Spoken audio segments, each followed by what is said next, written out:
You're worth it. You can have this feeling anytime you choose.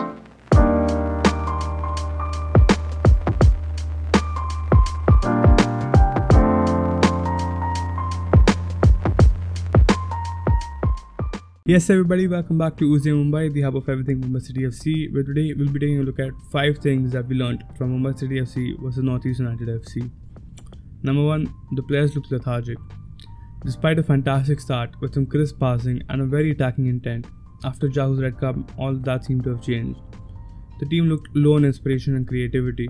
The mentality amongst the players looked absolutely negative, and that really showed as we slowly allowed Northeast United FC to come back into the game, especially a game that we were absolutely dominating.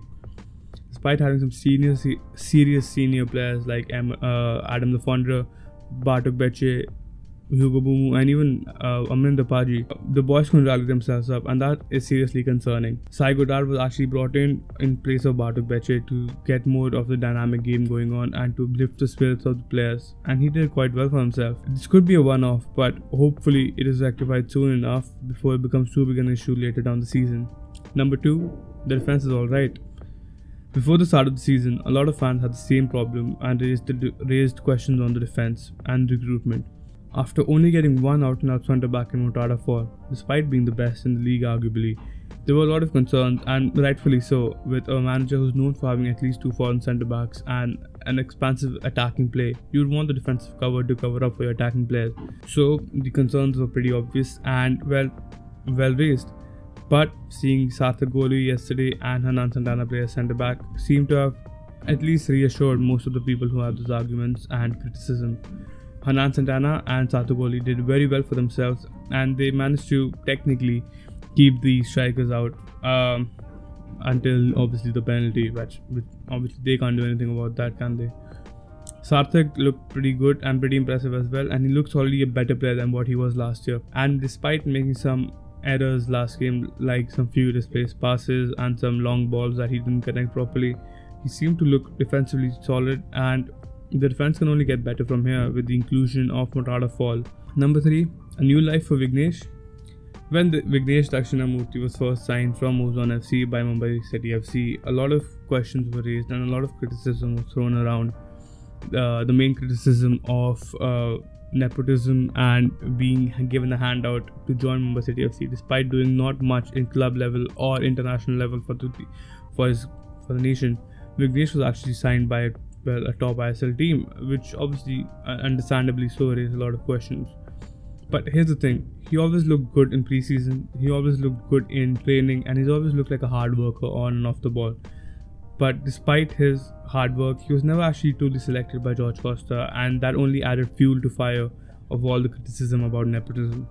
But Sergio Lobera has seen his hard work, must have at least, and his preseason training and performances, and he's actually been given a chance over the likes of Tondomba Singh and Valpuya to be the backup left back for the Northeast United game, which is a very surprising inclusion for most people. Now, whether this is a case of actually giving him a chance to prove himself or just holding on to Tondomba Singh and key rotational players for the FC Goa game, that we'll have to just wait and see.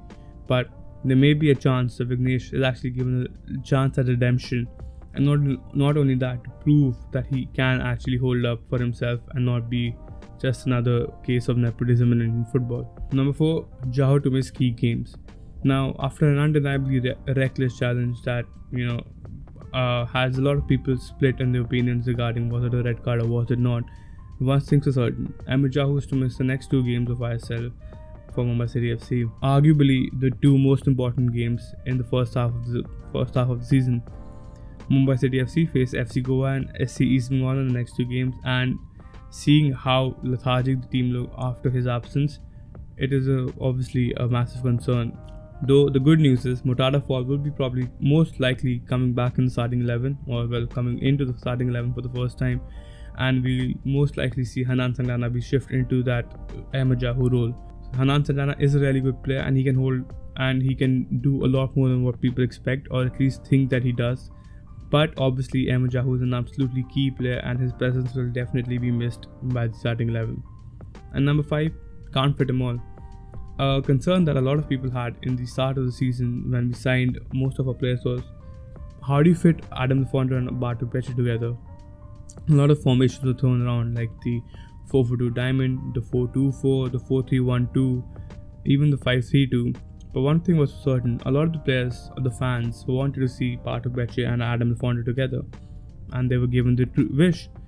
Bartek Becce and Adam Fonda actually started the game together, but while a lot of people thought that this was just a case of the formation being shown wrong or something, is that it's more than what meets the eye, it really wasn't the case. Sergio Oliveira has few non-negotiables, or things that he's not ready to sacrifice on, one being his style of play and the other being his formation, and that seemed to hold true despite having two genuinely top-class ISL strikers in Bartek Becce and Adam Fonda.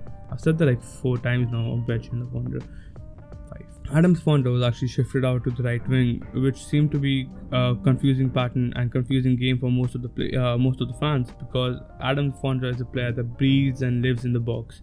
He loves to make those runs in the box. He loves to make those late runs, his off the ball movement inside the box, and that's what makes him the best striker, one of the best strikers in Asia at least. So to see him shifted out on the right wing seemed a really confusing move, and obviously Sergio Oliveira did realize that after he took out Bartek Becce to allow Adam Fonda to go back to the striking position, which is his natural position, and he brought in Sai Godard to play on the right hand side.